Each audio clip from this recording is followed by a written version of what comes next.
오늘 주일 2부 예배 나오신 여러분들 한 사람 한 사람을 주님의 이름으로 사랑하고 축복합니다. 이제 3일째 여호수아서 1장부터 말씀을 쭉 나누어서 이제 7장에 이르고 있습니다.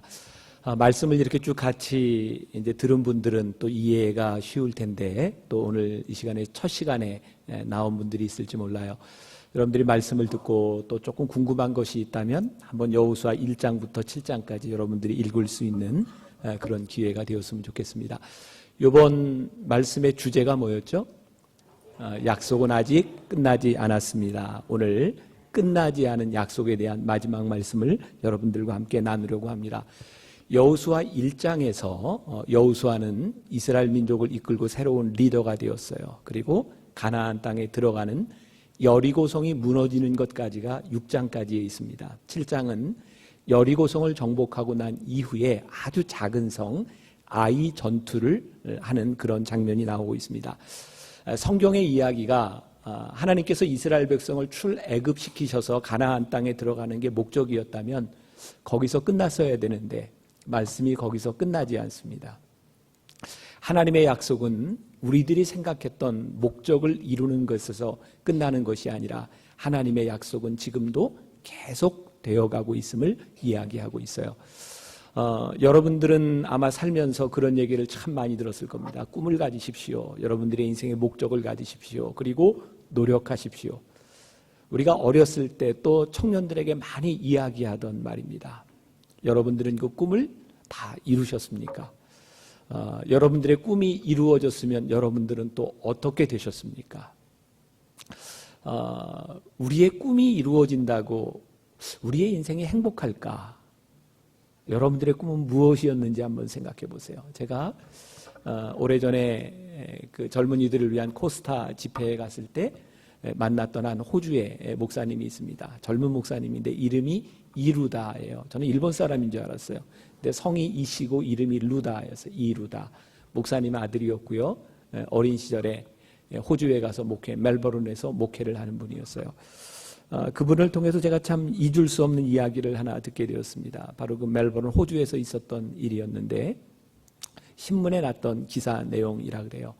한 어린아이가 이렇게 자라면서 꿈이 있었대요. 그 아이는 아버지에게서 많은 학대를 받았고요. 그리고 너무너무 가난한 가정에서 자라면서 이 아이의 꿈은 두 가지. 나는 돈을 벌 거야. 그리고 우리 아버지 같은 사람이 되지 않을 거야. 열심히 노력해서 소위 IT 쪽에서 성공한 사업가가 됐답니다. 돈을 많이 벌었고 자기 집을 샀고 자기가 원하는 여자하고 결혼을 하게 되었어요. 근데 이 남자들에게는 여자들과 조금 다른 꿈이 있다 그래요. 여러분들은 어떤지 모르겠지만 남자들은 또 돈을 벌면 이 스포츠카를 이렇게 사고 싶은 꿈이 있었대요. 이 사람에게도 그런 꿈이 있었대요. 사고 싶은 차는 람보르기니였고요. 람보르기니도 종류가 많죠. 한 100만 불쯤 되는 그런 차를 가지고 싶었답니다.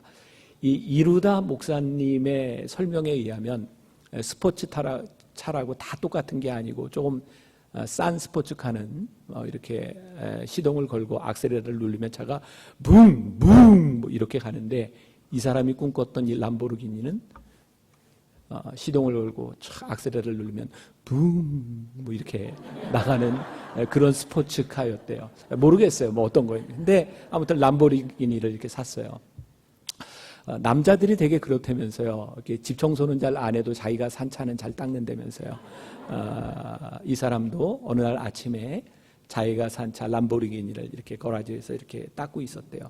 근데 차 맞은편 쪽에서 반대편 쪽에서 뭔가 쇳소리가 끽끽끽끽 나더래요. 봤더니 6살 난 아들이 못으로 람보르기니 문짝에다가 낙서를 하고 있는 거예요. 아버지가 그 아들을 보고 확 돌아버린 거죠. 왜 이게 내 꿈인데. 그래서 그 6살 난 아들을 데려다가 바닥에다 손을 놓고요. 망치로 손을 때렸답니다. 네가 뭘 잘못했는지 가르쳐준다고. 사람이 이렇게 피를 보면 제정신이 아니죠. 이렇게 때리다가 보니까 정신을 차렸을 때는 피가 흥건히 고여 있었어요. 그래서 이 아버지가 6살 난 아들을 데리고 병원 응급실로 갔대요. 근데 아버지는 들어오지도 못하게 하고 피를 많이 흘려서 바로 응급 수술을 하게 되었답니다. 6살 난 아이의 손목을 절단했어요. 그리고 붕대로 감고 있는 그 아들의 그 병실에 들어섰을 때 그 6살 난 아이가 붕대를 감고 손을 가지고 밑으로 내려서 무릎을 꿇고 아빠한테 빌드래요. 다시는 안 그럴게요. 이 아버지는 그대로 집으로 가서 권총으로 자살을 했어요. 그리고 이제 신문에 기사가 실렸는데 람보르기니 문짝에 이 아이가 못으로 했던 낙서가 완성되지 못한 문장이었대요. I love DA까지 썼던 그런 낙서가 신문에 났다 그래요. 어쩌면 이 사람의 꿈이었을 그 모든 것들, 돈을 벌고 또 차를 사고, 근데 어느 날 허망하게 그 꿈이 무너진 그 아들을 비참하게 때렸던 그 아버지, 그래서 자살할 수밖에 없었던 그 인생, 어쩌면 정도의 차이가 있지만 우리들의 모습일 수 있겠다. 우리가 생각했던 꿈이 이루어진다고 우리가 결코 행복할 수 없다는 것을 우리는 우리의 삶을 통해서, 경험을 통해서 너무나 잘 알고 있어요.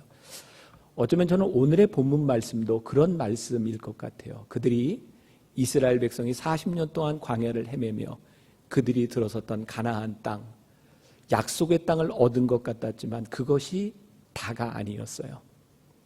하나님께서는 약속의 땅에서 그들에게 가르치고 싶은 게 있으셨어요. 나의 약속은 끝나지 않았다는 거예요. 그리고 하나님께서 이스라엘 백성에게 가르치고 싶으셨던 것들은 너희의 인생의 목적이 가나안 땅을 차지하는 것이 아니니라. 내가 너희를 인도해낸 이유는 내가 너희의 하나님이 되고 너희가 나의 백성이 되도록 내가 너희를 인도한 것이지 가나안 땅만을 차지하라고 너희를 인도한 것은 아니다.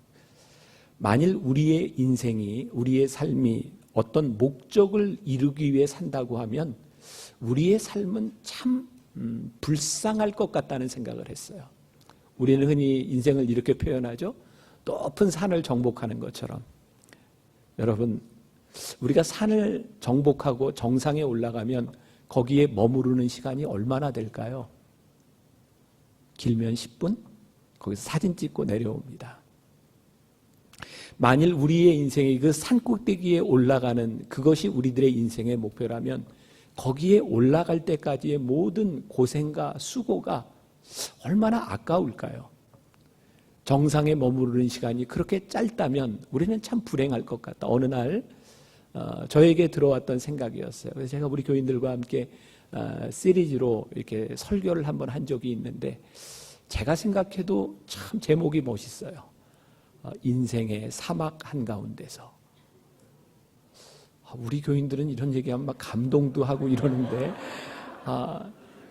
어느 날 저에게 들었던 생각이 우리들의 인생은 산을 정복하는 것이 아니라 어쩌면 사막을 걷고 있는 것 같다. 여러분, 산은요 우리들이 이렇게 그 높이를 보고 올라갈 수 있지만 사막은 방향이 없어요. 어느 날 내가 보았던 저 커다란 산이 바람이 한번 이렇게 훑고 지나가면 흔적도 없이 사라져버리는, 우리의 방향을 잃어버릴 수 있는 것이 사막이에요. 그래서 사막을 건너는 6가지 방법이라는 책에 그 도나유라고 하는 사람이 쓴 책에 보면 사막을 건널 때는 뭐를 보라 그래요? 나침판을 봐라.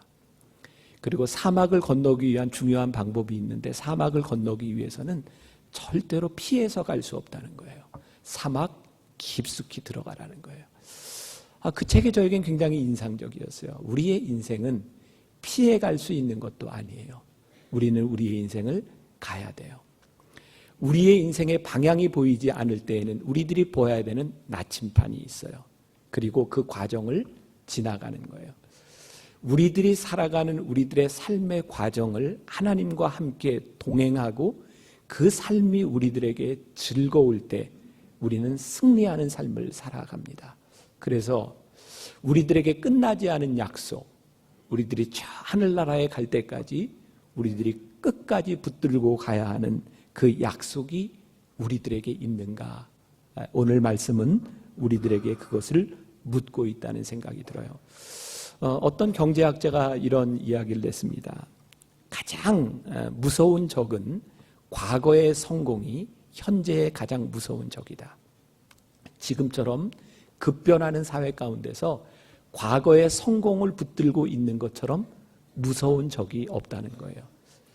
저는 신앙생활을 하면서 저도 목사로서 제가 깨닫게 되는 것이 뭐냐면 우리 신앙생활에 가장 무서운 적이 뭐냐면 과거의 경험이에요. 과거의 경험으로 끝나는 것처럼 무서운 일이 없는 것 같아요. 제가 요즘 성령론에 대한 그 말씀을 계속 준비하면서 설교하고 있는데 제가 깨닫게 된 게 하나 있어요. 성령님이 굉장히 패셔너블하다는 거예요. 여러분 그런 생각 안 해보셨어요? 성령님이요 굉장히 패셔너블하세요. 왜냐하면 성령님이 역사하시는 걸 보면 그 시대마다 역사하시는 방향이 틀려요.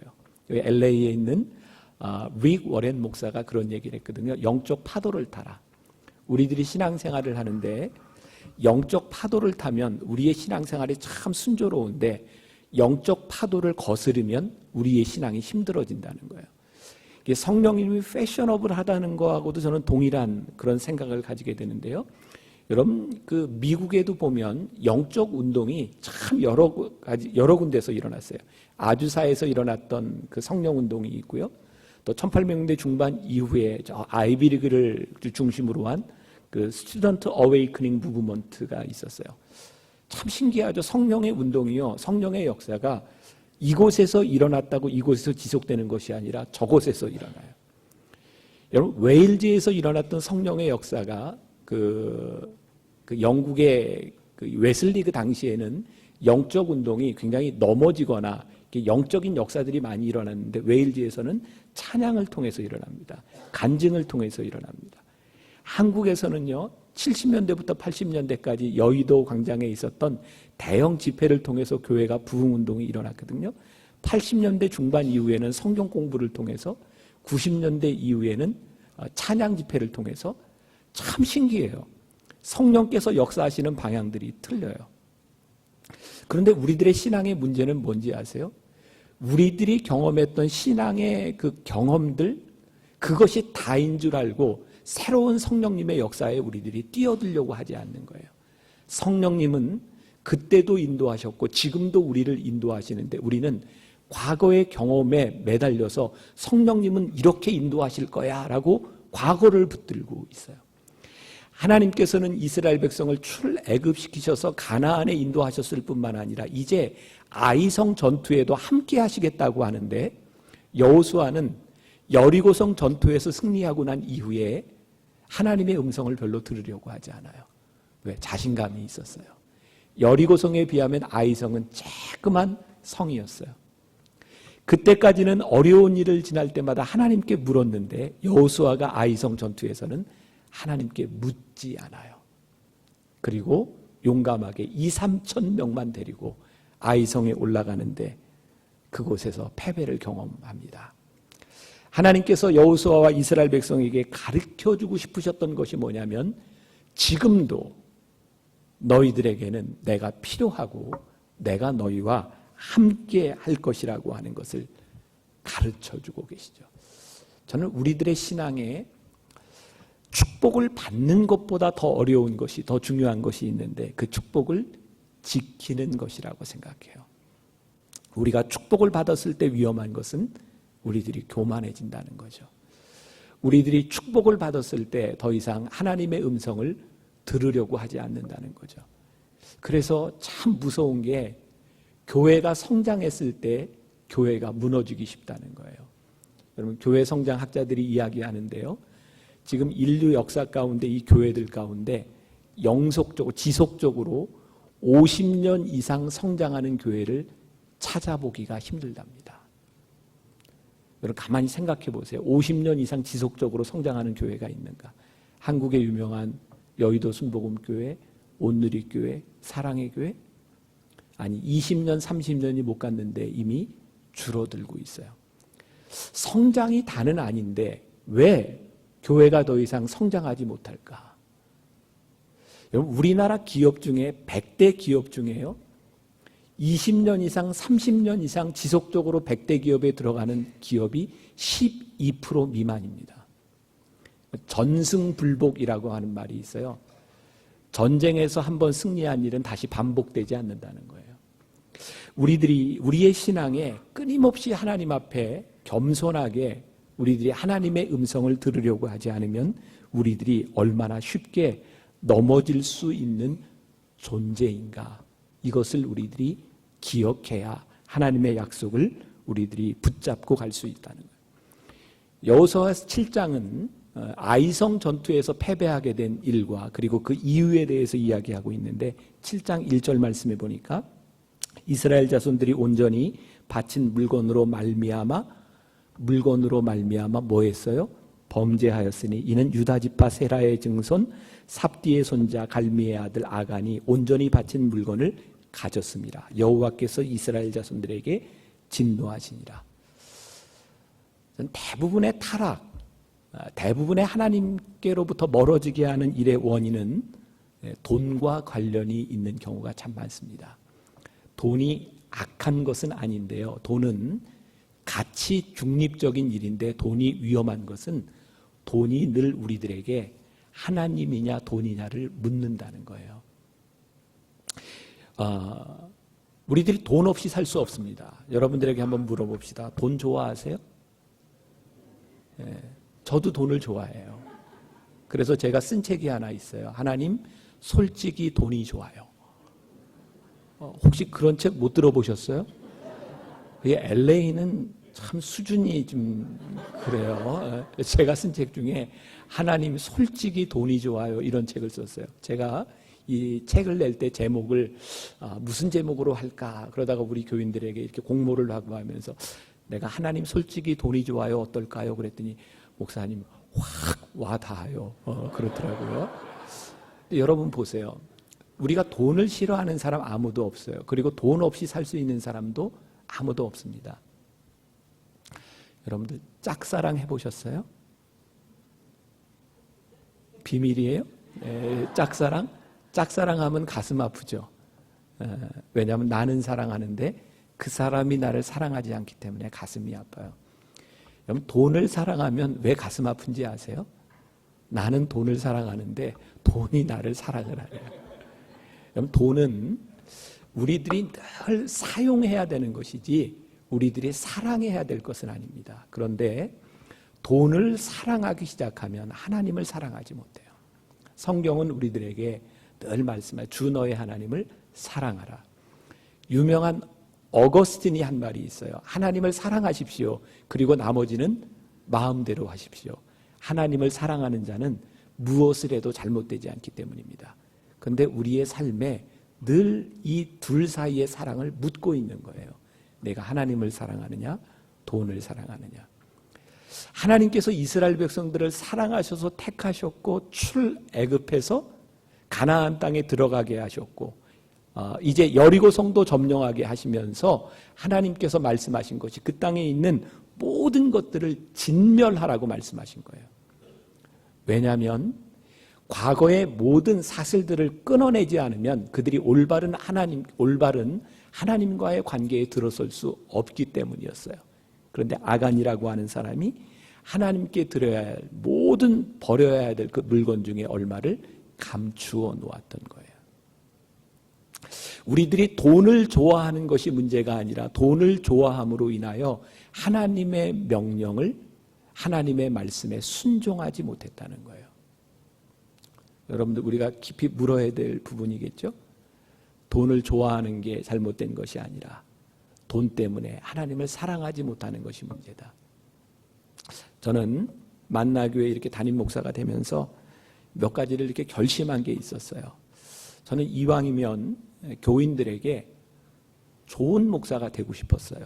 그래서 교인들에게 이렇게 설문조사를 제가 목회를 시작하면서 이렇게 목회자에 대한 부분들을 이야기하면서 여러분들의 담임 목사가 어떤 사람이었으면 좋겠습니까? 그랬더니 두 가지를 이야기하더라고요. 하나는 영적으로 좋은 목사였으면 좋겠고 또 하나는 도덕적으로 좋은 목사였으면 좋겠다. 그런데 여러분들 목회자는 딱 세 가지만 조심하면 목회에 성공할 수 있다 그러죠. 세 가지가 뭐죠?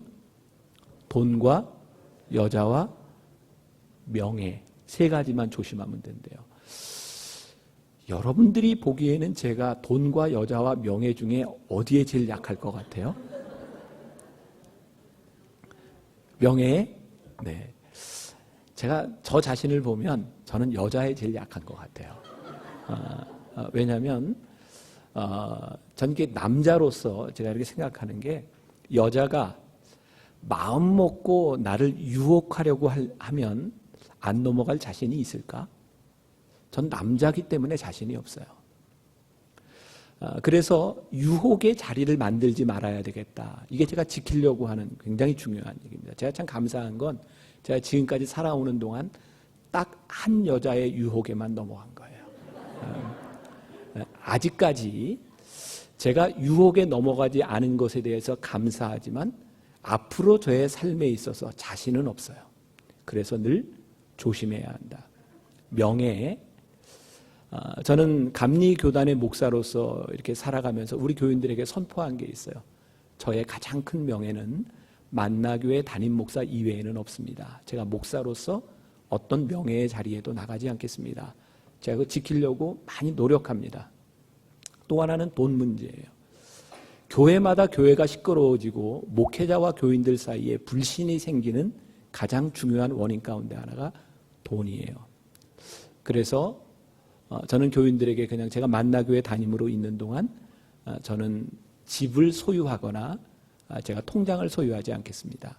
여러분들 이 말을 오해하지 마세요. 모든 목회자에게 이게 다 해당되는 게 아니에요. 저희 교회는 규모가 꽤 큰 교회입니다. 저는 낮 예배 시간에 교인들한테 몇 번을 물었어요. 뭐라고 물었냐면 여러분 제가 은퇴하면 저 집 해주실 거죠? 그리고 장로님들이 대답할 때까지 물어요. 해주실 거죠? 네, 저는 집을 가지지 않아도 제가 은퇴를 하면 교회가 저에게 집을 해주리라고 생각을 하기 때문에 제가 제 이름으로 집을 소유하지 않겠습니다. 제가 교회에서 목회를 하면서 집회를 가거나 전 결혼 주례를 하거나 제가 받는 모든 사례비를 저는 교회에다가 다시 다 헌금을 해요. 모든 목회자에게 이게 해당되는 것이 아닙니다. 저는 그렇게 하지 않아도 돈을 모으지 않아도 교회가 저를 서포트하기 때문에 할 수 있는 거예요. 그러니까 여러분들의 목사님이나 다른 목사님에게 이게 똑같이 적용되는 것이 아니에요. 저는 여러분들이 생각하는 것보다 비싼 사람이에요. 저 어디 가서 1시간 강의를 하면 뭐 미국 돈으로 1,000불 이상 받습니다. 갑자기 마음이 부담스러우세요? 네. 그러니까 저에게 있어서 돈이라고 하는 것은 제가 모으려고 하면 모을 수 있는 것이기 때문에 결혼 주례 제가 가만히 생각해 봤어요. 1년에 제가 결혼 주례를 하면 1년에 모을 수 있는 돈이 얼마인가 봤더니 한 1억쯤 돼요. 모으려고 생각하면. 근데 결혼 주례도 제가 갖지 않아요. 그러니까 집회에서도 자유롭고 결혼 주례에서도 자유롭고 결혼 주례는 요즘 무조건 일주일에 하나 first come first service예요. 먼저 신청하는 사람 딱 하나만 해요. 왜? 거기에서 내가 얻을 수 있는 것이 없기 때문이에요. 언제부터인가 제가 깨닫게 된 게 있어요. 내가 돈을 모으려고 하면 돈에 집착하게 되는 거예요. 그래서 돈에서부터 자유롭기 위해서 많이 노력해요. 그런데 제가 하나님 솔직히 돈이 좋아요라고 하는 설교를 우리 교회에서 12년 전에 했거든요. 그 설교를 지난 2년 전에 다시 설교하려고 그 원고를 꺼내 들었는데 그대로 못 하겠더라고요. 12년 전보다 지금 제가 가진 게 너무 많은 거예요. 아, 돈이 사람을 이렇게 약하게 만들 수 있는 것이구나. 그래서 노력하는 거예요. 왜? 하나님의 약속을 붙들고 가려고 노력하는 거예요. 우리들이 이 약속을 붙들지 못하고 우리들이 넘어지는 순간 우리들이 모든 것을 잃을 수밖에 없기 때문이에요. 저는 목회자이기 때문에 여러분들에게 제가 하는 말 오해하지 마세요. 우리가 노후 준비도 하지 마라 이러는 것이 아니에요. 우리들이 노후 준비도 하고 여러분들이 목회자에 대해서 섬기는 것도 잘 해야 되고 그런데 돈이 우리들에게 우선이 되고 명예가 우선이 되고 여자의 문제에서 아니 이성의 문제에서 우리들이 자유롭지 못하면 하나님의 약속을 이어갈 수 없다는 거예요. 오늘 이 아이성 전투를 통해서 하나님께서 우리들에게 말씀하시는 아주 중요한 것이 있는데 너희들이 끝까지 하나님을 의지하지 않으면 하나님의 약속을 붙들지 않으면 이 아이성 전투에서 있었던 패배가 우리들 가운데도 얼마든지 임할 수 있다는 거예요. 여러분들 죄가 뭘까요? 죄. 우리들이 흔히 짓는 자범죄, 뭐 액추얼 신도 있고 오리지널 신도 있고 그런 죄만이 있는 것이 아니라 우리의 죄는요. 우리가 하나님의 말씀을 소홀히 여길 때 죄는 우리들 속에 들어와요. 어쩌면 아무것도 아니라고 생각했을지 몰라요. 너희들이 그 여리고성에 있는 모든 것들을 진멸하라 라고 했을 때 내가 조금 킵하면 어떨까 이런 생각을 했는지도 몰라요. 큰 죄, 완전한 죄는 아닐지 모르지만 하나님의 말씀을 소홀히 함으로 인하여 아간이 죄를 져요. 근데 문제는 아간이 지은 죄로 끝난 것이 아니라 아간으로 인하여 온 민족이 고통을 받게 되었다는 거예요. 저는 시편 37편 4절의 말씀을 굉장히 좋아하는데요. 시편 37편 4절에 또 여호와를 기뻐하라. 그가 내 마음의 소원을 내게 이루어 주시리라 그랬어요. 우리는 이런 기도를 참 좋아하죠. 하나님 제 소원을 들어주세요. 이런 기도 참 좋아하는데 우리의 소원을 들어주신다고 약속하셨는데 전제 조건이 있어요. 여호와 하나님을 기뻐해라. 그러면 내 소원을 이루어 주시리라. 여러분 생각해 보세요. 하나님을 기뻐하는 자가 어떤 소원을 이야기할까요? 하나님이 기뻐하는 소원을 이야기하지 않겠어요? 우리가 마음의 소원을 가지는 것이 잘못된 것이 아니라 하나님이 기뻐하시는 소원을 가지지 못하는 것이 문제예요. 우리들의 신앙에 있어서 제가 종종 쓰는 표현인데 저 산 위에 올라가서 모든 사람이 듣는 가운데서 우리의 소원을 이야기할 때 부끄러움이 없다면 당신의 소원은 옳은 것입니다. 그런데 만일 당신의 소원이 부끄럽다면 하나님이 기뻐하시지 않는다면 그 소원이 잘못된 것이 아니지 않겠습니까? 제가 중요하게 여러분들에게 질문을 합니다. 대답하셔야 돼요. 대답하세요. 네. 여기 이렇게 가정합시다. 예수님이 있다고 생각해 보세요. 여기 예수님이 계세요. 그리고 옆에 여러분 혹시 알라딘의 요술램프 아세요? 예, 알라딘의 요술램프 그 요술램프를 쫙 긁으면 거기서 뭐가 나오죠? 지니가 나와요. 자, 묻습니다. 지금 여기 예수님과 지니 둘 중에 하나를 선택하라면 여러분들은 누구를 선택하겠어요? 잘 생각하고 대답하세요. 누구 선택하실래요? 예수님? 조금 더 들어보고 이제 다시 한번 생각해 보세요. 자, 우리들이 소원을 이야기할 수 있어요. 예수님께도 소원을 이야기할 수 있고 지니에게도 소원을 이야기할 수 있어요. 우리가 예수님께 소원을 이야기하면 예수님은 우리의 소원을 들어주시는 것도 있고 들어주시지 않는 것도 있어요. 지니는 우리들이 이야기하는 소원을 무조건 3가지를 들어줘요. 자, 예수님과 지니 중에 누구를 선택하시겠어요? 다시 한번 듣고 잘 생각해 보세요. 한 번만 더 듣고. 자, 우리가 예수님에게 소원을 이야기하잖아요. 근데 우리들은 예수님에게 소원을 이야기하고 예수님과 평생 동행해요. 예수님은 인격적이시거든요. 우리가 지니에게 소원을 이야기하면 지니는 우리들의 소원 3가지를 딱 들어주고 아주 쿨하게 다시 램프로 들어가요. 자, 예수님과 지니 중에 누구를 선택하시겠어요? 굉장히 어려운 문제죠. 가만히 생각해 보면 우리들이 예수님께 기도를 하는데 인격적인 예수님께 기도하지 않았던 것 같아요. 우리는 소원을 이야기할 때 예수님이 기뻐하시는가 이거 별로 생각하지 않았어요. 그리고 우리의 소원을 이야기했어요. 우리는 그냥 소원을 이야기하면 된다고 생각했어요. 예수님과 우리들 사이에 인격적인 관계가 아니었어요. 그럼 인격은 예수님과 우리들 사이에 일어나는 아주 필연적인 관계성입니다. 내가 이런 이야기를 했을 때 상대방이 반응을 보이는 겁니다. 내가 이런 이야기를 했을 때 이분이 기뻐하시는가 이분의 마음을 상하게 하는가를 생각하는 것이 인격적입니다. 그런데 우리는 그동안 교회에서 많이 기도하고 심지어는 금식 기도까지 했는데 하나님과 우리들 사이의 관계가 인격적이지 않았던 것 같아요. 우리 금식 기도해요. 금식 기도는 최후의 수단이에요. 이렇게 작정도 하고 했는데 금식 기도를 하면서 우리들에게 이제 마지막 하나님께 이런 거죠. 솔직하게. 예수님 저 금식 기도해요. 저 이러다 죽습니다. 알아서 하세요. 금식 기도가 하나님을 협박하는 최후의 수단이에요. 본래 금식 기도의 목적은 우리가 배고픔을 참으며 내 욕망을 죽이는 거예요. 내 욕망을 죽이면 하나님의 뜻이 보이죠. 그런데 우리는 금식 기도를 하면 내 욕망을 극대화시켜요. 그래서 우리는 우리들의 삶에서 기도가 이루어지지 않는 일들을 많이 경험해요. 그리고 내 기도가 이루어지지 않을 때 하나님이 나를 버리셨다고 생각하죠. 하나님은 우리를 버리신 게 아니에요. 우리가 하나님을 기뻐하기를 원하고 하나님을 사랑하는 자의 기도를 듣고 싶어 하세요. 우리가 하나님과 인격적이지 않을 때 우리는 우리의 욕심을 이야기할 수 있지만 우리가 인격적인 하나님과의 관계에 들어섰을 때 우리는 하나님의 마음을 헤아리기 시작해요.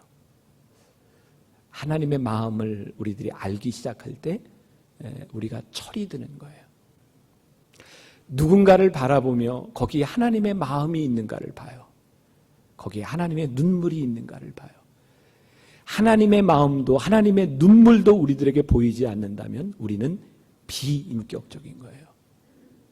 그래서 우리는 오랫동안 신앙생활을 하면서도 너무나 비인격적이고 비윤리적인 사람들을 봐요. 그리고 하나님을 믿는 사람이 어쩌면 저럴 수 있느냐고 우리들이 마음에 상처를 입어요. 교회를 오래 다닌 것이 하나님을 믿은 것은 아니에요. 교회를 오래 다니는 마음으로 그냥 다른 데 가서 얼마든지 절할 수 있어요. 하나님은 우리와의 이 관계 속에서 하나님의 마음을 알아가기를 원하시는 거예요. 그래서 아간이라고 하는 사람이 하나님의 명령에 순종하지 아니하고 하나님의 말씀을 어겼을 때 하나님이 화가 나신 거예요. 하나님이 진노하신 거예요. 하나님이 우리에 대하여 화가 나셨다고 하는 것은 하나님이 우리를 사랑하신다는 증거예요. 여러분들 길거리를 지나가다가 나와 아무리 상관이 없는 아이가 막 앉아서 엄마 아빠에게 떼를 써요. 인상이 찌푸려질 수는 있지만 그 아이에게 우리가 가서 뭐라고 이야기하지 않아요. 왜? 그 아이는 우리와 관계가 없기 때문이에요. 내 자식이 그런 모습을 보면 우리들이 그냥 놔두지 않아요. 왜요? 이 아이가 이렇게 크면 안 되잖아요. 하나님이 우리들에게 채찍을 드신다고 하는 것은, 우리를 징계하신다고 하는 것은 우리를 향한 하나님의 사랑이 있다는 증거예요. 저희 교회 얘기를 해서 죄송한데 저희 교회는 이렇게 목회자들이 많아요. 그러니까 저희 교회 이제 페이스텝이 100명이 넘으니까 꽤 큰 교회죠. 제가 우리 후배 목사님들에게 이런 얘기를 해요. 여러분, 저와 함께 목회를 하면서 제가 후배인 목사님들을 혼낼 때와 혼내지 않을 때가 있습니다. 제가 혼낼 때는 그 사람에게 가능성이 있다고 느낄 때 혼을 냅니다.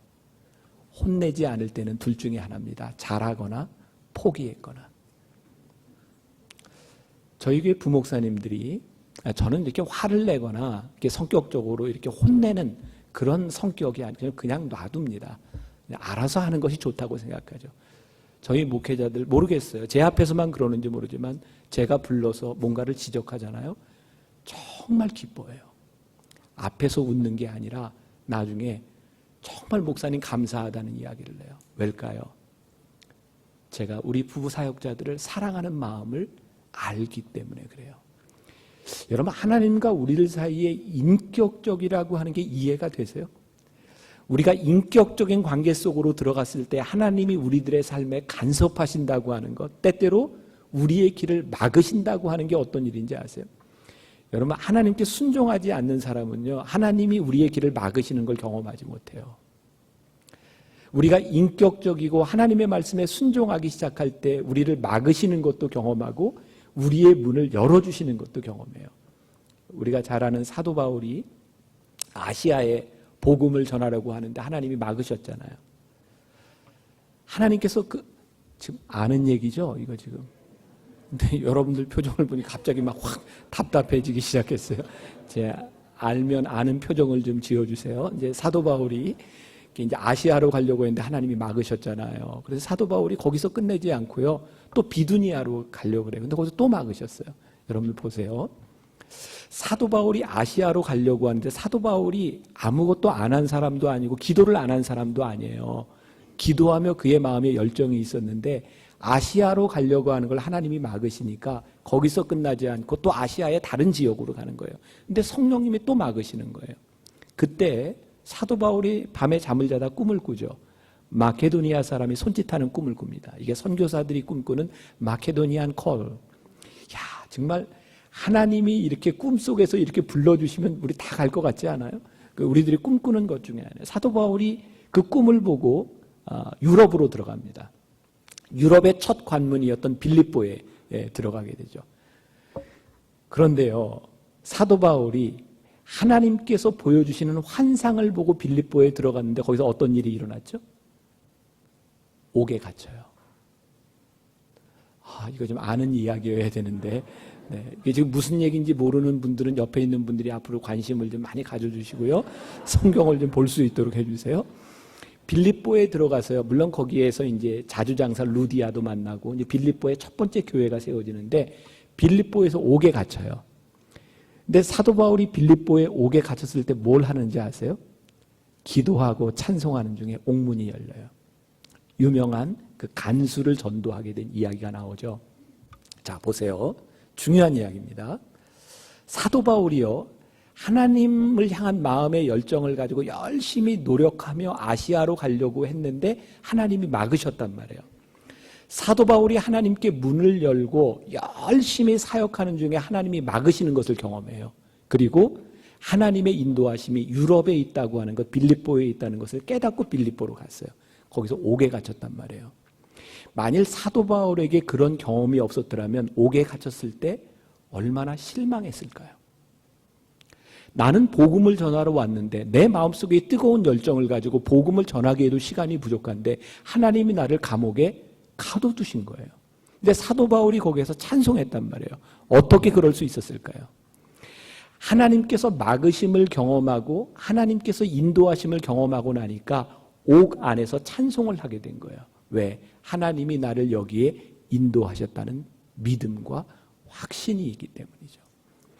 우리가 어느 때 고난 중에 기뻐하고 우리가 어느 때 환난 중에 기도할 수 있는지 아세요? 그 가운데 하나님의 인도하심이 있음을 알고 그 어려움 가운데도 하나님의 약속이 끝나지 않았다는 것을 우리들이 고백할 수 있을 때 우리는 환난과 고난 가운데 찬송합니다. 이게 그리스도인의 삶인 거예요. 하나님의 약속이 끝나지 않았음, 하나님과의 인격적인 관계에 우리들이 들어가 있음을 우리들이 알 때, 그리고 제가 그제 그런 얘기, 저는 이게 참 사도 바울을 좋아하고 사도 바울이 저와 참 닮은 점이 많다, 뭐 이런 얘기를 제가 했어요. 참석 안 했던 사람은 무슨 얘기인지 몰라요. 그냥 넘어가시면 돼요. 근데 사도 바울이요, 복음을 전하는 중에 옥에 갇히는 일이 참 많았잖아요. 근데 여러분, 사도 바울이 옥에 갇힐 때마다 뭐 했어요? 옥중 서신을 쓰잖아요.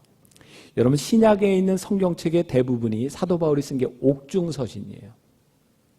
그 당시 2000년 전을 생각해 보세요. 사도 바울이 복음의 열정을 가지고 매일 뛰어다니며 복음을 전했다면 얼마나 전했을까요? 그렇게 많이 전하지 못했을 겁니다. 하나님이요, 사도 바울은 재능이 글을 쓰는 데 있는데 얘가 성격적으로 이게 안 돼. 그래서 얘를 감옥에다 좀 집어넣어놔야 글을 써. 그러니까 사도 바울이 하고 싶은 거 하고 하나님께서 사도 바울을 통해 일하시고자 하는 것이 달랐어요. 그래서 하나님께서 사도 바울을 붙잡아 놓으세요. 놀랍지 않아요? 그래서 우리들이 지금 알고 있는 복음의 정수를 사도 바울의 서신을 통해서 우리들이 배우고 알게 되는 거죠.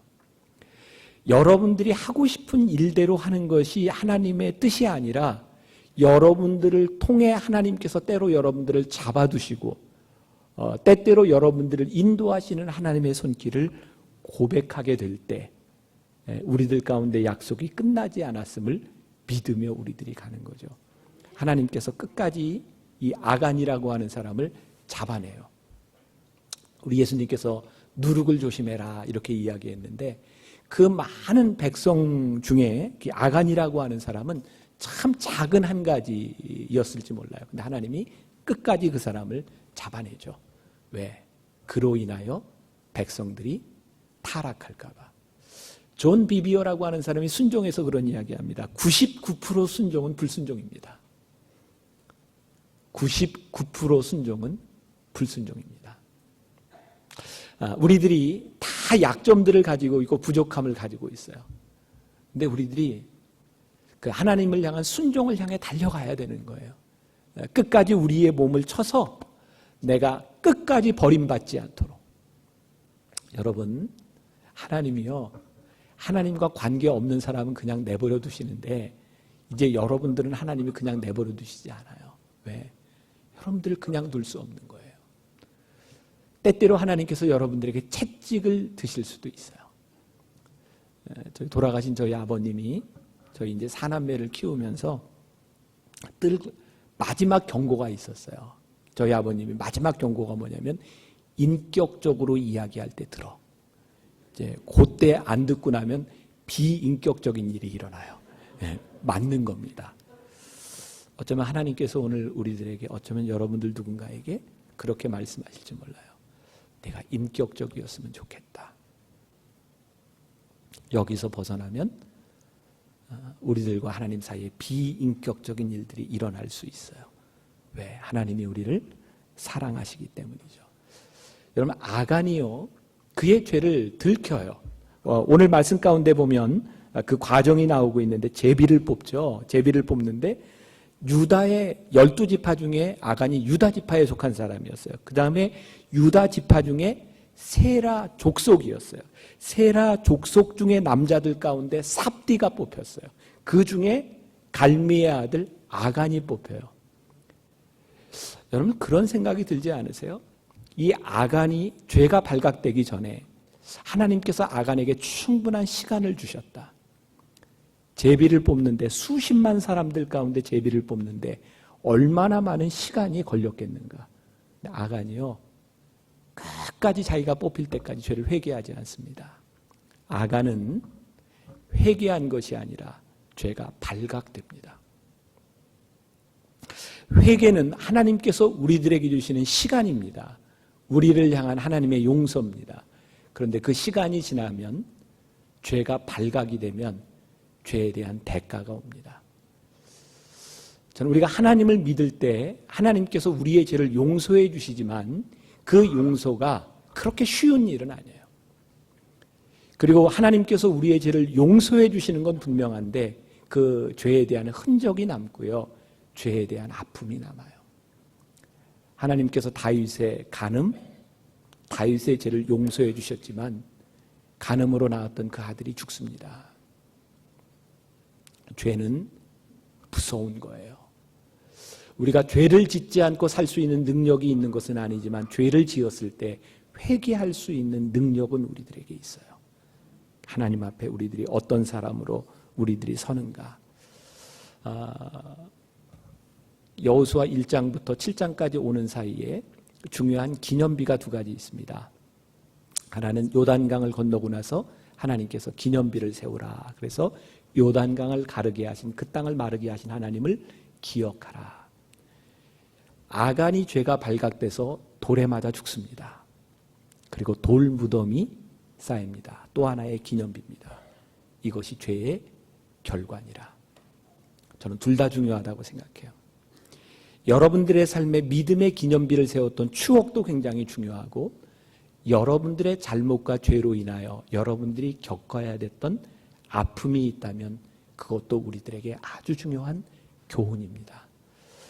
하나님이 둘 다 우리를 버리지 않으셨다는 증거이고, 하나님의 약속이, 우리를 향한 하나님의 섭리가 끝나지 않았다고 하는 증거이기 때문입니다.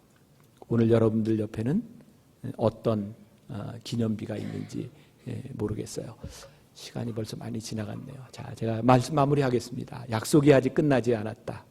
하나님이 우리를 부르신 것으로 끝난 것이 아니라 지금도 우리를 이끌어 가시는 하나님, 그리고 그 하나님이 우리들에게 인격적이라고 하는 것 꼭 기억하시고요. 저는 마음에 그런 소원이 있어요. 뭐 여러분들 저하고 만나서 어디서 이렇게 만난다면 우리가 얼굴을 기억할 수 있겠습니까? 그런데 우리가 만나고 헤어지는 이 모든 과정 가운데서 제가 참, 글쎄요, 제가 기도하고 꿈꾸는 것 중에 하나가, 우리가 교회에서 말씀을 통해서 만났던 우리들이 다시 어디에서 만나든 우리들이 부끄럽지 않았으면 좋겠다. 제가 그때 설교했던 목사로, 여러분들이 그때 말씀을 들었던 교인으로 만날 때 우리가 하나님 앞에 부끄럽지 않은 모습으로 만나는 것, 그것이 우리들에게 승리가 아니겠는가. 우리 그렇게 하나님의 약속을 끝까지 붙들고 끝나지 않은 하나님의 약속을 붙들고 살아가며 우리 다시 만날 때 정말 기쁨으로 믿음의 고백으로 만날 수 있는 저와 여러분이 되시기를 주님의 이름으로 간절히 축원합니다. 기도하겠습니다.